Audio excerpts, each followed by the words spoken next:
untuk menjadi orang yang sukses di dalam menjaga diri hati kita,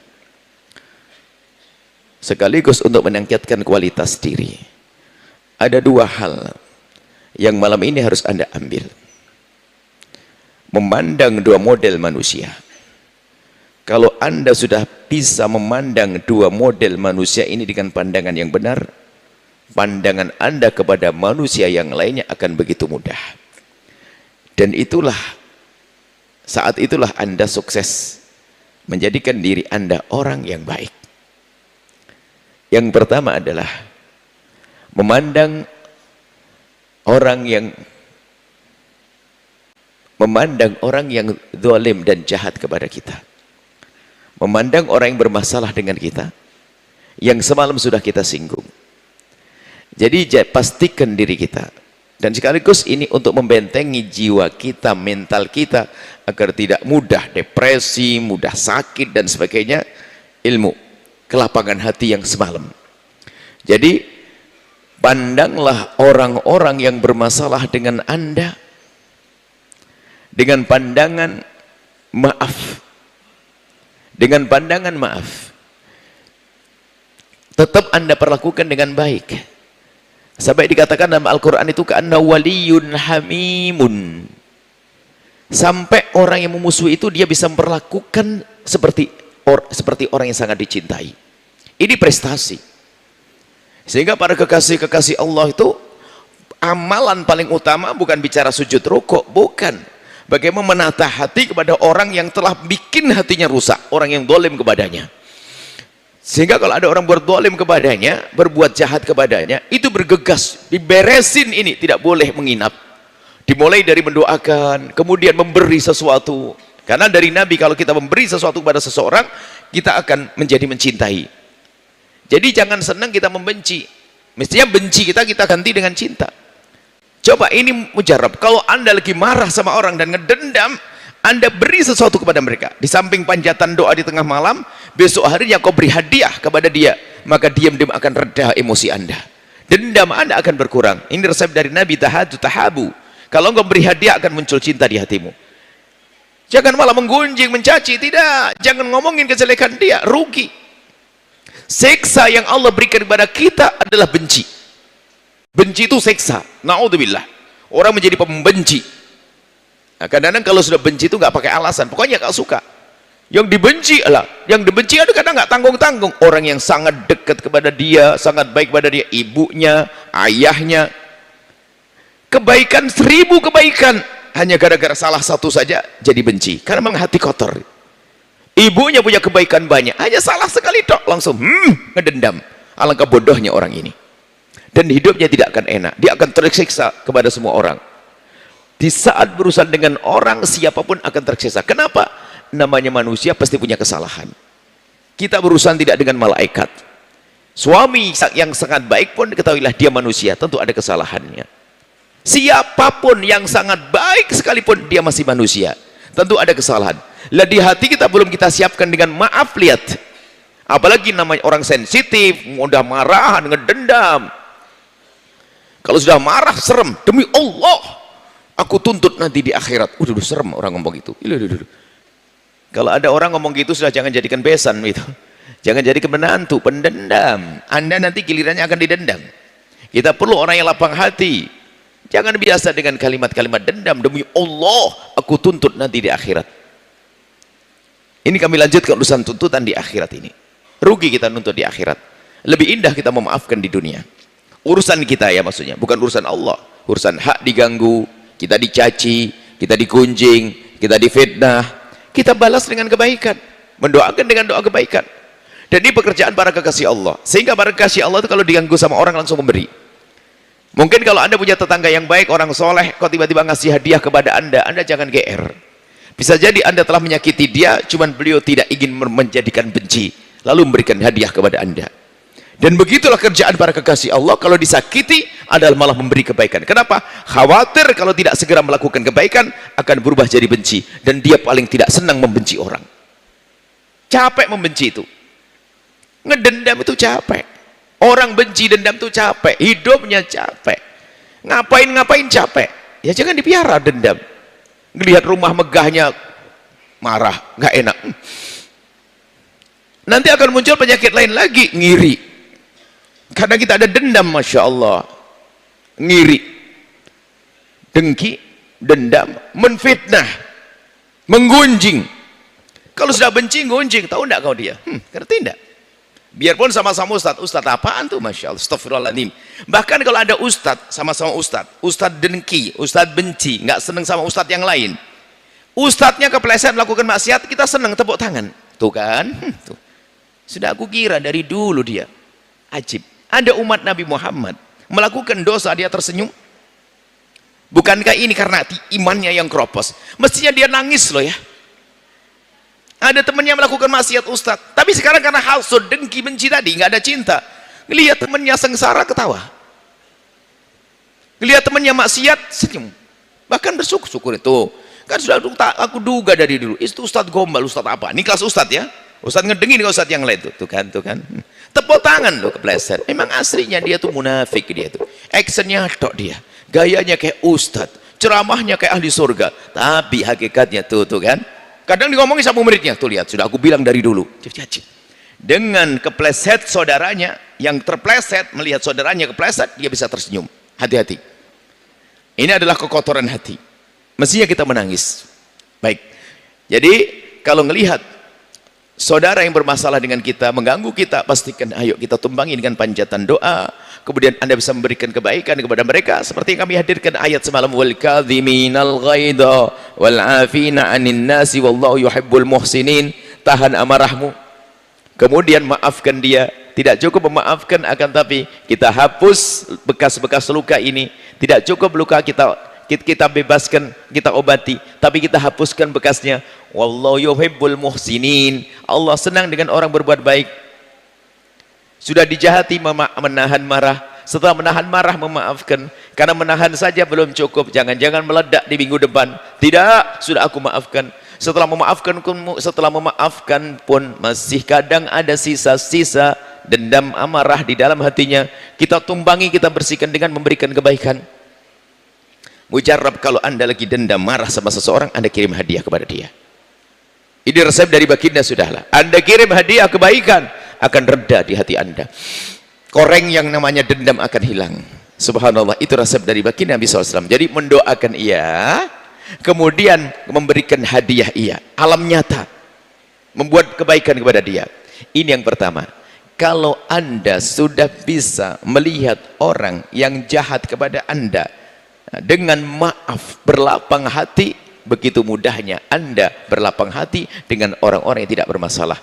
Ini adalah kebaikan yang dahsyat. Itulah para kekasih Allah. Selanjutnya yang kedua,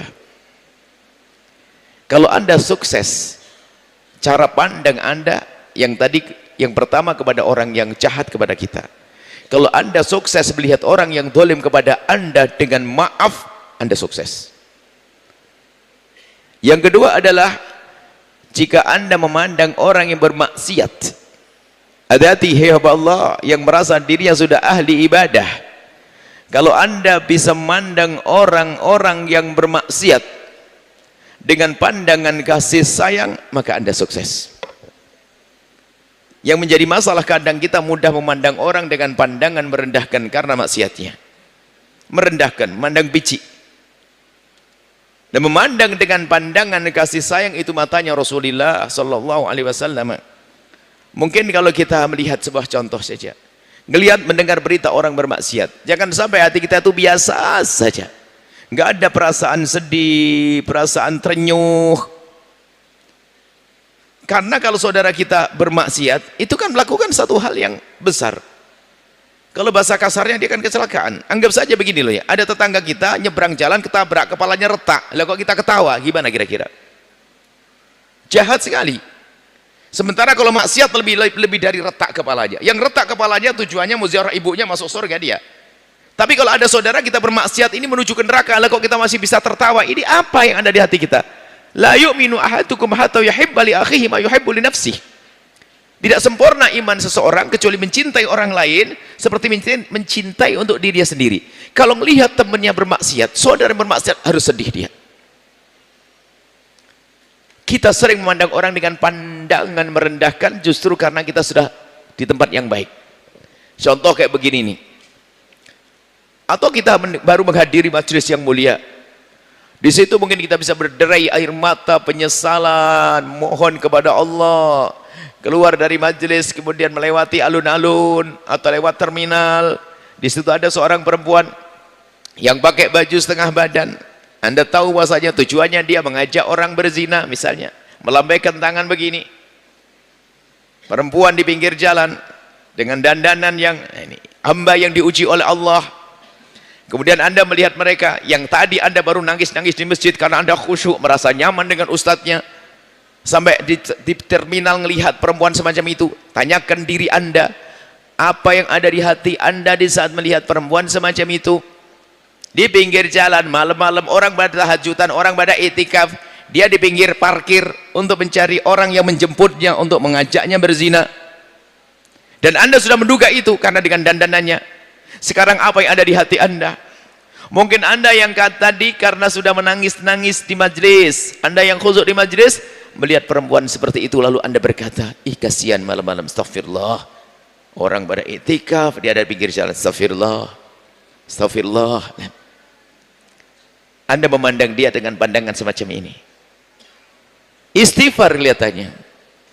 Tapi diam-diam Anda merendahkan dia. Sambil berkata, kasihan, kasihan, astagfirullahaladzim, astagfirullahaladzim.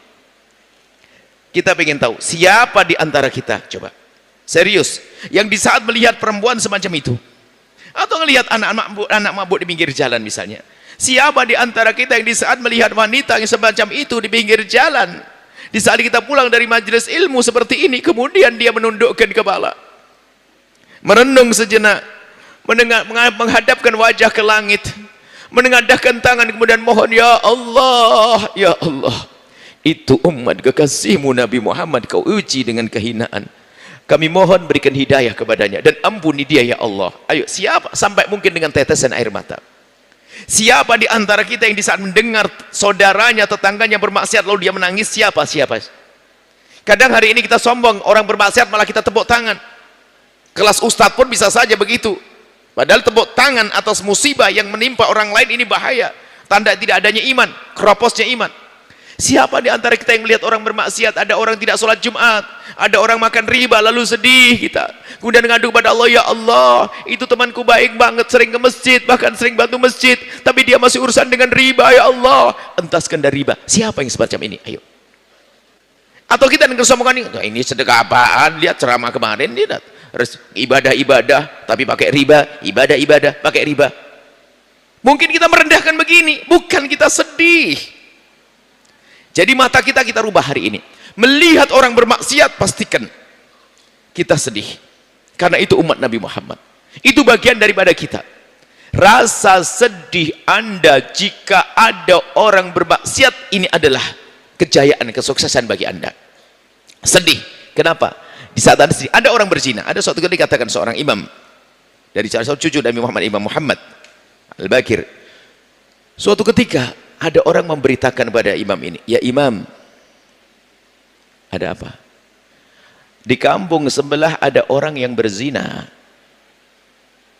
Mendengar berita itu, seorang imam ini langsung berderai air mata. Sampai yang memberitahu ini ketakutan. Kenapa engkau menangis seperti itu imam? Apakah dia saudaramu? Bukan. Kerabatmu? Bukan. Lalu kenapa engkau menangis seperti itu?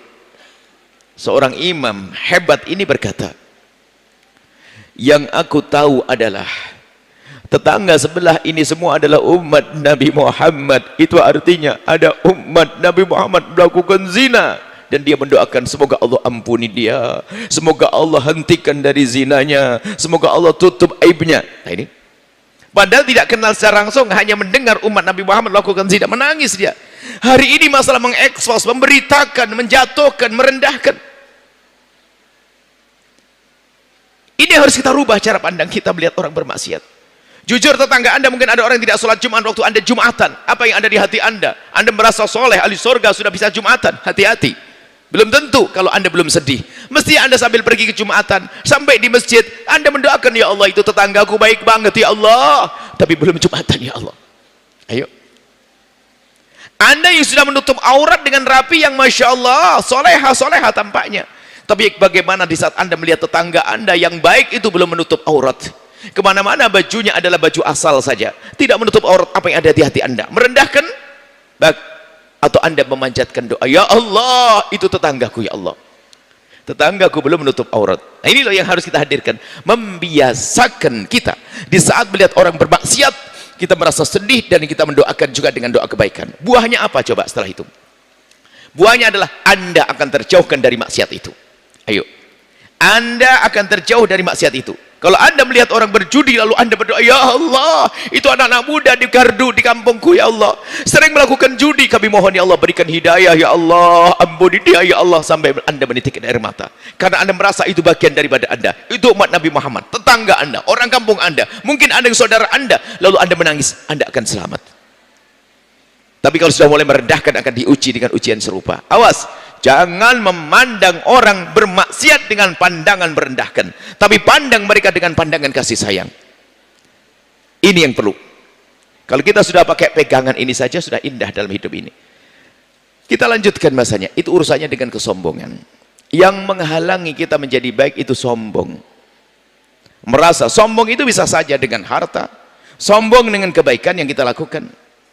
Anda tahu iblis, dan kita bukan anaknya iblis. Iblis itu bukan bagian dari golongan malaikat. Iblis itu bukan golongan malaikat. Cuman iblis itu beribadah luar biasa. Sampai dikatakan, kalau Anda sebut bumi, tidak ada sejengkal tanah kecuali pernah digunakan sujud oleh iblis. Gambarannya seperti itu. Begitu hebatnya dalam beribadah sang iblis ini. Iblis ibadah. Karena begitu hebatnya di dalam beribadah, akhirnya iblis dikumpulkan oleh Allah bersama golongan para malaikat. Dikumpulkan bersama rombongan malaikat. Setelah dikumpulkan rombongan malaikat, tidak keciri sama sekali kalau dia adalah iblis, karena ibadahnya kuat seperti malaikat. Bahkan dikatakan lebih hebat. Ibadah, sholat, segala macam, sujud kepada Allah dan seterusnya. Hingga suatu ketika Allah ciptakan mbah kita Nabi Adam alaihissalam. Wa idh qulna lil malaikati isjudu li Adam. Ini ja'ilun fil ardi khalifah. Allah akan menciptakan di muka bumi khalifah dari anak Adam ini. Allah menciptakan anak Nabi Adam. Setelah Allah menciptakan Nabi Adam, Allah memerintahkan kepada malaikat yang di dalamnya ada iblis, dan dia memang bukan golongan malaikat. Tapi karena sudah masuk tempat itu harus ikut undang-undang yang sama. Wa idh qulna lil malaikati isjudu li Adam. Di saat diperintahkan oleh Allah untuk sujud kepada Nabi Adam, di dalamnya adalah iblis. Fasajadu, semuanya sujud, ila iblisa aba wastakbara.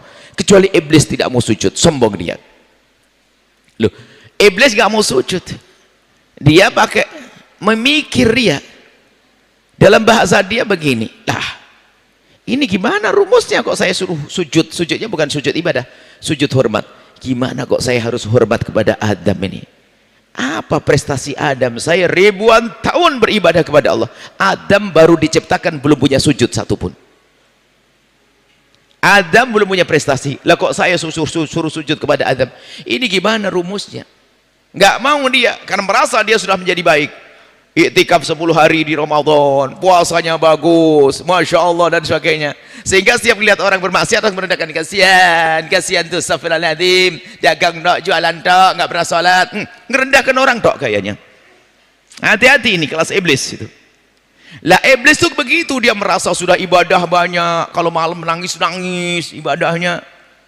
Lihat Adam, Nabi Adam belum punya prestasi, lah kok dia suruh hormat kepada Nabi Adam? Nggak mau, aba wastakbaro. Bahkan waktu ditanya, hey iblis, kenapa kau nggak sujud? Aku perintahkan, Allah yang nanya. Berhujah di hadapan Allah, ana khairun minhu. Aku lebih bagus daripada dia. Aku lebih bagus daripada dia. Kenapa? Kau ciptakan dia dari tanah, ya Allah, dan kau ciptakan aku dari api. Dia merasa lebih bagus karena dia diciptakan dari api dan itu dari tanah. Padahal nggak ada rumus bahwasanya api lebih bagus dari tanah atau tanah lebih bagus dari api, nggak ada. Semuanya makhluk Allah sama. Cuman merasa lebih bagus, ini loh jadi masalah. Sampai dia menentang Allah, nggak mau sujud kepada Adam. Akhirnya diusirlah iblis. Nah ini karena apa? Kesombongan. Sombong gara-gara ibadah. Makanya sudah 10 hari iktikaf di sini, sudah mulai dekat kepada Allah. Tolong jangan sampai setelah itu Anda melihat orang bermaksiat dengan pandangan merendahkan. Itu mata iblis. Yang ada adalah mata kasih sayang. Pembantu yang belum sholat Anda sedih. Setiap malam Anda doakan, ya Allah, aku punya pembantu kok belum sholat, belum nutup aurat. Anda doakan. Hari ini kita perlu memandang orang dengan pandangan kasih sayang. Dan jangan sekali-kali memandang orang dengan pandangan merendahkan. Hati-hati. Biarpun tampak secara zahir Anda lebih bagus dari dia, belum tentu. Pembantu di rumah kita, apakah pasti dia rendah di bawah kita? Belum tentu. Hati-hati. Keluar dari majelis ini tidak akan bisa lagi merendahkan siapapun. Pembantu di rumahmu, ketahuilah. Kalau kita sekedar bicara pembantu, coba. Pembantu di rumah kita. Dia adalah pembantu. Sebagai contoh, kadang kita bisa berbuat baik pada orang sama pembantu, nggak bisa. Dianggap dia kayak binatang, merendahkan. Mana ada umat Nabi Muhammad yang dicintai oleh Allah seperti itu? Nggak ada. Contoh saja, pembantu di rumah. Lebih bagus aku atau pembantuku? Kurang lebih begitu.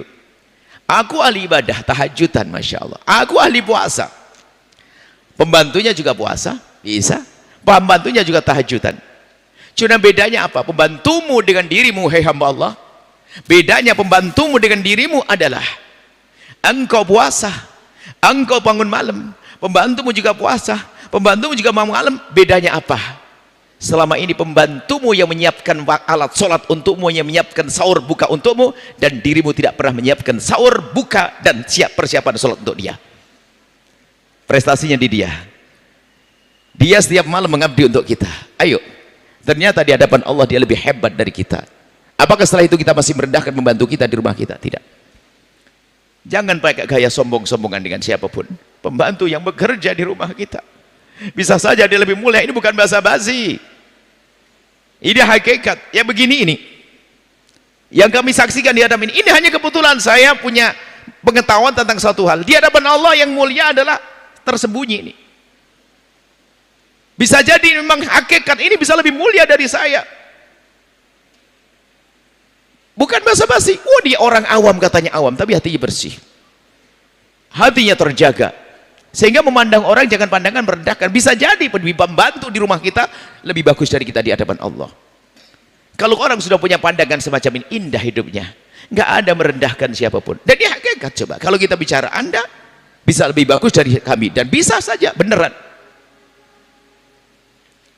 Sehingga jangan biasa merendahkan. Kalau kami duduk begini ini bukan karena kami mengatakan kami bagus, enggak. Memang kami punya tugas, diberi oleh Allah sesuatu pengetahuan, saya harus menyampaikan kewajiban saya. Kalau saya tidak begini, saya dosa. Tapi ini bukan jaminan saya lebih bagus. Tapi kita berusaha di hadapan Allah kita menjadi lebih bagus. Tapi kan ada janji dari Allah. Ini saya menjadi semangat. Sebesar apapun kebaikan Anda, kalau saya tulus, saya dapat pahala loh. Kan itu. Saya lumayan saya. Jadi saya ternyata menjadi terangkat gara-gara Anda. Berarti Anda sangat berjasa untuk saya. Loh, kalau kita berpikir begini kan enak. Ustadz duduk bukan membagi-bagi surga kayak gini. Saya tidak bagi-bagi surga. Saya tidak punya surga. Saya tidak punya surga. Saya mencari surga. Saya mencari ridho Allah. Bisa jadi surga saya dibawa oleh bapak ini pojok sana. Ibu yang ada di sana. Mungkin ibu yang di sana selama ini berantem sama suami. Atau dia berebut waris. Gara-gara dengar omongan saya dia berdamai. Lalu dia masuk surga. Dia pasti membela saya nanti. Bukan saya lebih mulia dari Anda. Ini hakikat, bukan basa-basi. Ini hakikat. Iman ya begitu. Bisa jadi Anda punya pengabdian pada ibu Anda luar biasa. Dari itulah Anda akan dimuliakan. Maka jangan sekali-kali merendahkan siapapun dari hamba Allah. Ingat dua hal. Ngelihat orang berbuat zalim kepada kita, pandang dengan maaf. Kalau ada orang berbuat salah, berbuat kejahatan dan sebagainya, pertama pandang dengan kasih sayang. Biarpun setelah itu nanti kita mengingatkan kita atas dasar kasih sayang, bukan merendahkan. Ada orang mengingatkan merendahkannya. Salah, astagfirullahaladzim, amar ma'ruf nahi munkar, haram, dosa, neraka, merendahkan. Bukan begitu. Dengan kasih sayang. Anda melihat ada anak mabuk di gardu sana, jangan buru-buru Anda datang ke sana, kecuali Anda tata hati Anda bahwasanya saya mencintai mereka, aku sayang ke mereka, mereka umat Nabi Muhammad. Semalam sudah doa, ya Allah, aku akan mendatangi preman-preman itu ya Allah. mendoakan di tengah malam, berikan hidayah petunjukmu, dia tetanggaku, dia anak saudaraku, dia orang di kampungku, dia umat Nabi Muhammad. Kemudian dia datang dengan penuh kasih sayang, mengucapkan salam yang baik, assalamualaikum wahai saudaraku. Enggak merendahkan, mentang-mentang kita mengatakan, kurang ajar kon, raka, siapa minum sini? Jangan mabuk, jangan minum. Tidak akan menyentuh hati. Bukan itu yang diajarkan Rasulullah sallallahu alaihi wasallam. Tolong jangan pandang orang lain dengan pandangan merendahkan. Kenapa ini nasihat? Sepertinya kalau besok lebaran berarti ini terakhir. Setelah Anda menyaksikan video ini, jangan lupa berselawat kepada baginda Nabi Muhammad sallallahu alaihi wasallam.